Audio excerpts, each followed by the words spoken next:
Hello everyone. আজি আমি আনন্দৰাম বৰুৱা একাডেমীৰ অষ্টমমান শ্ৰেণীৰ গণিতৰ চেপ্টাৰ 1 পৰিমেয় সংখ্যাটো আজি ষ্টাৰ্ট কৰিম। আমি প্ৰথমতে বুজিম যে স্বাভাৱিক সংখ্যা কি হয়। আমি যেনেদৰে গণনা কৰোঁ, মোৰ হাতত ধৰা হ'ল এইটো মাৰ্কাৰ আছে। ইয়াত যদি কোনোবাই সোধে যে ইয়াত মাৰ্কাৰ কেইটা আছে, মই ক'ম যে দুটা মাৰ্কাৰ আছে। এতিয়া এই দুটা তিনিটা এটা হ'লে এটা এইবিলাক যে আমি গণনা কৰোঁ, প্ৰাচীন কালৰ পৰাই চলি আহিছে। এইবিলাক সংখ্যা আমি ব্যৱহাৰ কৰোঁ 1ৰ পৰা ষ্টাৰ্ট কৰোঁ। 1 2 3 4 ইয়াৰটো হ'ল অসীমলৈ যাব আৰু সংখ্যা আছে। আমি বেছি বস্তু গঢ়িবলৈ হ'লে বেছি সংখ্যাৰ প্ৰয়োজন হ'ব, কিন্তু ইয়াত জিৰ'ৰ প্ৰয়োজন নহয়। ধৰিলে মোৰ হাতত মাৰ্কাৰ এটাও নাই, মোৰ খালী হাত আছে, মাৰ্কাৰ নাই। এতিয়া আমি ক'ম নেকি যে ইয়াৰ মোৰ হাতত জিৰ' মাৰ্কাৰ আছে? নহয়, ক'ম যে মোৰ হাতত মাৰ্কাৰ নাই। ঠিক আছে, তো এইবিলাক হ'ল স্বাভাৱিক সংখ্যা। স্বাভাৱিক সংখ্যাৰ ছেটটো আমি কাৰ্লি ব্ৰেকেটেৰে ইয়াৰ ভিতৰত তালিকাবদ্ধ হিচাপত আমি লিখোঁ, আৰু ইয়াৰ চিম্বল যিটো হ'ল এইটো হ'ল এন। স্বাভাৱিক সংখ্যা ইংলিছত নেচাৰেল নাম্বাৰ্ছ বুলি কোৱা হয়, আৰু ইয়াৰ চিম্বলটো হ'ল প্ৰথম আখৰটো এন। তো আমি কি ক'ম স্বাভাৱিক সংখ্যাৰ ডেফিনেশ্যনটো, সংজ্ঞাটো, যে যিবোৰ সংখ্যা আমি গণনা কৰিবলৈ ব্যৱহাৰ কৰোঁ সেই সংখ্যাবোৰক স্বাভাৱিক সংখ্যা বুলি,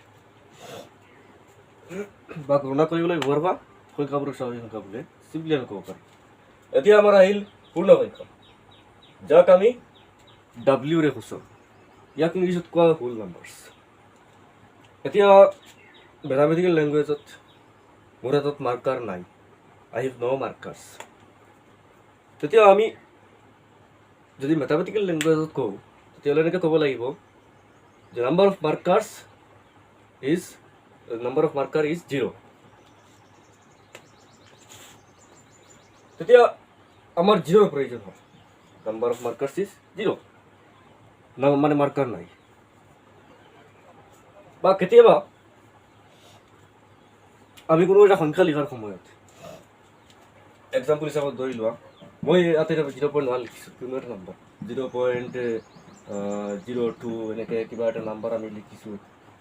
ইয়াত আমাৰ 0 নহ'লে আমি নাম্বাৰটো লিখিবই নোৱাৰিম। আৰু ইয়াতো আমি কৈছোঁ যে কোনোবা এটা বস্তু নাই থকাটো বুজাবলৈ মেথামেটিকেল লেংগুৱেজত আমাৰ 0ৰ দৰকাৰ পৰে। সেইকাৰণে 0টো নলগোৱালৈকে সংখ্যাৰ যিটো ইউনিভাৰ্ছ সেইটো আদৰোৱা হৈ থাকে। শূন্য নাই মানে কিবা এটা নাই লাগি আছে। এতিয়া আমি শূন্যটো যদি ইয়াতে আমি নাজানো উলিয়াইহেঁতেন, তেতিয়াহ'লে এই যিটো পৰিমেয় সংখ্যা আগলৈ পাবা তোমালোকে, পৰিমেয় সংখ্যাটো আমি লিখিব নোৱাৰিলোহেঁতেন 0.02। কোনোবা এটা কাৰোবাৰ মোবাইলত যদি কিপেড মোবাইলত কীবৰ্ডত যদি 0 নাথাকে, কোনো এটা নাম্বাৰ লিখিব নোৱাৰিব, একো কৰিব নোৱাৰিব। সেইকাৰণে নাম্বাৰটোৰ পূৰা কৰিবলৈ হ'লে, নাম্বাৰৰ এই ব্ৰহ্মাণ্ডখনক পূৰা কৰিবলৈ হ'লে 0ৰ দৰকাৰ পৰে।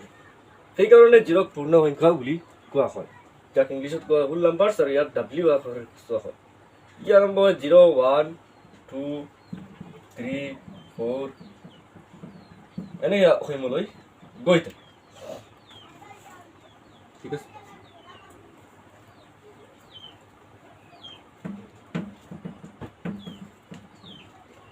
এতিয়া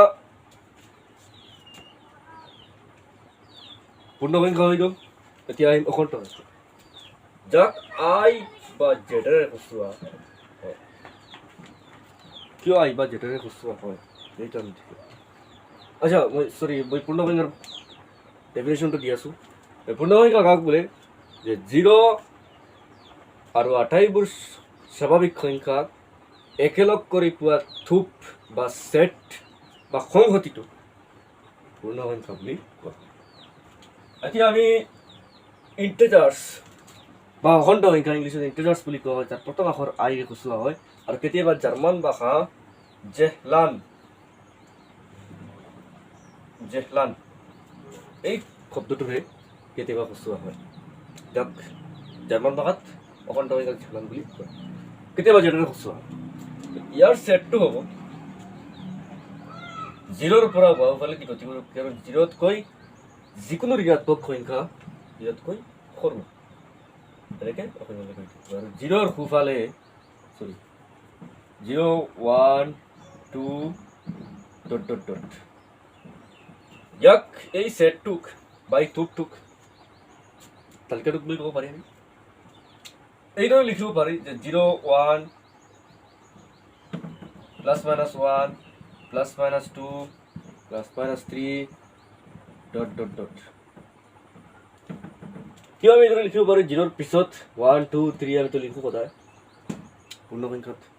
জিৰ'ৰ সোঁফালে কিয় আমি জিৰ'ৰ সোঁফালে আমি নেগেটিভ সংখ্যাবিলাক লিখিব নোৱাৰি জিৰ'ৰ জিৰ'তকৈ সৰু কিন্তু আমি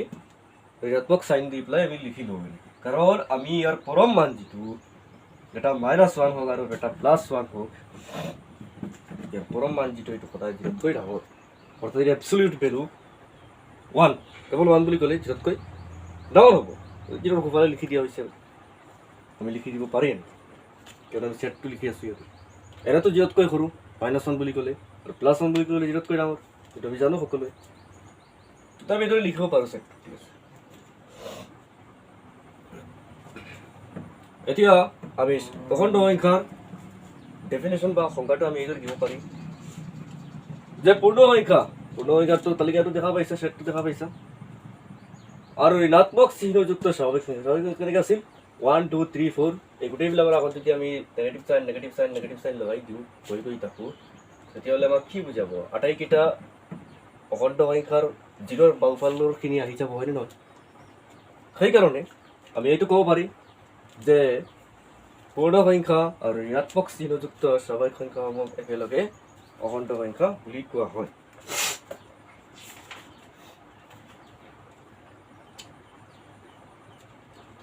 মোৰ কিতাপতে আছে এইটো পূৰ্ণ সংখ্যাৰ ঋণাত্মক চিহ্নযুক্ত স্বাভাৱিক সংখ্যাসমূহক একেলগে অখণ্ড সংখ্যা বুলি এইদৰে ক'ব পাৰি ঠিক আছে এতিয়া বাৰু পৰিমেয় সংখ্যা কি পৰিমেয় সংখ্যা কিউ আখৰেৰে সূচা হয় ইয়াৰ ছেটটো মই এইদৰে লিখিব নোৱাৰি কাৰণ এইটো আমি কি লিখিম জিৰ' লিখিলেওতো পৰিমেয় সংখ্যা বুজাব আচ্ছা পৰিমেয় সংখ্যা কি হয় চোৱা ইয়াক কিউ আখৰেৰে সূচা হয় কিউটো আহিছে কোৱেশ্যেণ্ট বা ভাগফল যাক ইংলিছত কোৱেশ্যেণ্ট বুলি কোৱা হয় ভাগফলক এতিয়া আমি এইটো বুজিম যে কোৱেশ্যেণ্টটো কিয় লোৱা হৈছিল প্ৰথমতে ডেফিনেশ্যনটো কৈ দিওঁ যে যিকোনো সংখ্যাক পৰিমেয় সংখ্যা বুলি কোৱা হ'ব যদিহে এই সংখ্যাবোৰক p/q/r হিত প্ৰকাশ কৰিব পাৰি আৰু p/q এনে হ'লে নহ'ব p আৰু q দুয়োটা অখণ্ড সংখ্যা হ'ব লাগিব অখণ্ড সংখ্যা যিটো আছিল নহয় এইটো এই আটাইবোৰ সংখ্যা p আৰু q এই আটাইবোৰ সংখ্যাৰ ভিতৰত যিকোনো এটা মান ল'ব পাৰে আৰু q কেতিয়া 0 হ'ব নোৱাৰে হ'লে ক'বা কিয় q যদি 0 হৈ যায় তলতটো তেতিয়াহ'লে ইয়াৰ মানটো আমি লেমডিস্কেট বুলি এনেকৈ ইনফাইনিটি দিব পাৰি কাৰণ 0ৰ লগত আমি একো পূৰণ কৰি পেলাই p মানটো বিচাৰি নাপাওঁ যেনেকৈ 1/0 2/0 3/0 এনেকৈ 0ৰ লগত আমি 3/0 কোনোবাই লিখি দিলে ইয়াতে এতিয়া আমি 0ৰ লগত কি পূৰণ কৰি দি পাওঁ আমি বিচাৰি নাপাওঁ আমি যিমান ডাঙৰ সংখ্যা ব্যৱহাৰ নকৰোঁ কিয় আমি 0ৰ লগত পূৰণ কৰিলে 0ই আহিব ঠিক নাহে সেইকাৰণে আমি কিউৰ মানটো আমি 0 ল'ব নোৱাৰি কাৰণ অখণ্ড সংখ্যা 0 সোমাই আছে সেইকাৰণে এইটো কথা সাৱধান কৰি দিয়া হৈছে যে আমি 0 ল'ব নালাগে p 0 হ'ব পাৰে কোনো কথা তো আমি কি দেখা পালোঁ যে এই p/q/r সেইটো কি বুজাইছে এটা ভগ্নাংশ আৰু আমি জানো যে ইয়াক লব আৰু ইয়াক হৰ বুলি কোৱা হয় ভগ্নাংশত আৰু যেতিয়া এনেকৈ লিখা হয় যেনেকৈ 4/2 এইবিলাক আমি কি কৰোঁ 4ক 2ৰে হৰণ দিব পাৰোঁ হয় ন এটা এনচাৰ আহিব যিটোক আমি ভাগফল বুলি কওঁ 4ক 2ৰে হৰণ দিলে এনচাৰটোত ভাগফল আহিব ভাগফলটো এনচাৰ বুলি ধৰা হ'ব 4/2 বুলি ক'ব পাৰি আৰু ভগ্নাংশ বুলি কয় 2 ভাগৰ 4 ভাগ এইটোতো অপ্ৰকৃত ভগ্নাংশ যি হওক 1/2 এইবিলাক 1ক 2ৰে আমি হৰণ দিলে দশমিকত আহিব সংখ্যা এইবিলাক জানা তোমালোকে 0.5 ঠিক আছে চোৱা তো এইবিলাক ভগ্নাংশ বুলি ক'ব পাৰি পৰিমেয় কিয় পৰিমেয় বুলি ক'ব পাৰি কাৰণ p/q ফৰ্মত এইবিলাক আছে এতিয়া প্ৰশ্ন হ'ল যে ভগ্নাংশ সকলোবোৰ ভগ্নাংশ পৰিমেয় নেকি পৰিমেয়বিলাকো ভগ্নাংশ নেকি দুটা নাম কিয় মই কৈ দিওঁ যে ঋণাত্মক সংখ্যাবিলাক -1/2 দৰে এইবিলাক ভগ্নাংশ নহয় কিন্তু পৰিমেয় হয় কাৰণ -1/2 মানে কি 1ৰ আগত মাইনাছ আছে মানে অখণ্ড সংখ্যা ওপৰত এটা আছে তলত আৰু এটা আছে ঠিক আছে তলত 2 আছে ধনাত্মক অখণ্ড সংখ্যা এতিয়া আমি কি দেখা পালোঁ যে যিটো মান আহে পৰিমেয় সংখ্যাৰ যিটো মান আহে সেইটো ভাগফল বুলি কোৱা হয় সেই মানটোক বা ভাগফল হিচাপত ধৰা হয় কাৰণ -1ক 2 ডিভাইড কৰোঁ তেতিয়াহ'লে -0.5 আহিব যিটো আচলতে ভাগফল সেইকাৰণে আটাইবোৰ পৰিমেয় সংখ্যাক কিউৰে সূচোৱা হয় কাৰণ পৰিমেয় সংখ্যাৰ মানটো কোৱেশ্যনহে আহে আচ্ছা এতিয়া প্ৰশ্ন হ'ল যে এইবিলাকতো পৰিমেয় সংখ্যা পি বাই কিউ আৰ এইট তেতিয়াহ'লে অখণ্ড সংখ্যাবিলাক পৰিমেয় নেকি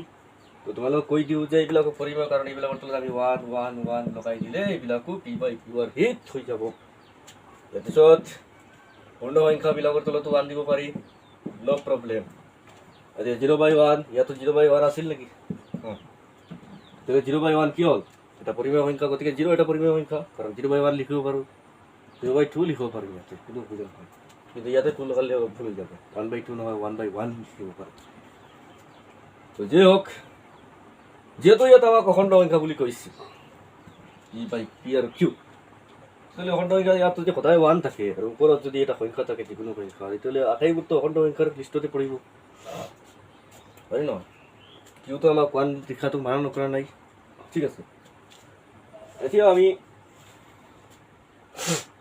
বুজিম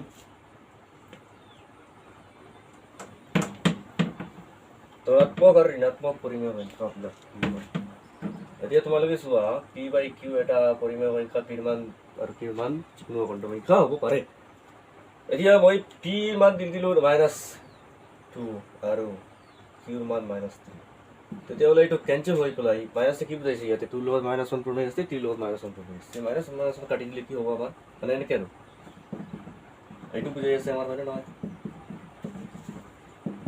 এইটো কাটি দিলে আমি 2/3 পাওঁ যিটো এটা ধনাত্মক পৰিমেয় সংখ্যা অখণ্ড পৰিমেয় সংখ্যা পি বাই কিউ আৰ্হিত আছে য'ত 2 আৰু 3 দুটা অখণ্ড সংখ্যা তলততো 0 নহয় আমি কি দেখা পালোঁ যে যদি পি আৰু কিউ দুয়োটা ঋণাত্মক হয়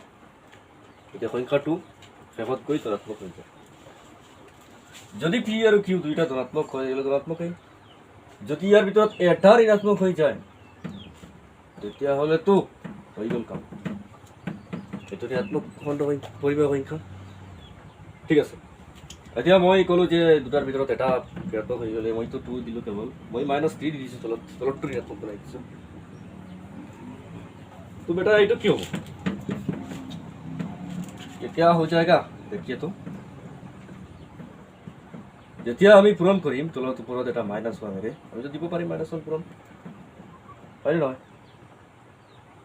এইবিলাক চাগে তোমালোকে আগতে পাই আছে মই মাত্ৰ এই ধৰ্মটোৰ পিছত কম হ'ল পিছত ধৰ্মটো কি হয় যে আমি যিকোনো শূন্য অখণ্ড সংখ্যা আমি তলত ওপৰত হোৱাৰ লগে লগে আমি পূৰণ দিলে পৰিমেয় সংখ্যাটোৰ কোনো পৰিৱৰ্তন নঘটে বা মানৰ কোনো পৰিৱৰ্তন নঘটে পাম পিছত এতিয়া আমি পূৰণ দি দিলোঁ মাইনাছ প্লাছ হৈ গ'ল শেষত গৈ আমাৰ হাতত কি আহিব এইটো চোৱা -2/3 ঠিক আছে -2/3 এইটো কি আহি গ'ল আকৌ ওপৰত উঠি গ'ল মাইনাছ চিনটো আমি আঁতৰাই দিব নোৱাৰিম আকৌ -1 পূৰণ কৰা আকৌ তলত আহি যাব আকৌ -1 পূৰণ কৰা আকৌ ওপৰত আহি যাব তাহলে এইটো ঋণাত্মকেই হ'ব তুমি ঋণাত্মক বনাব নোৱাৰিম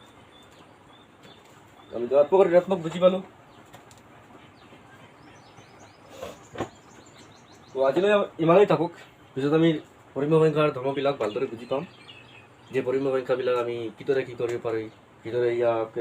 আমাৰ নিজৰ ইচ্ছামতে কাণত ধৰি ঘূৰাব পাৰি পিছত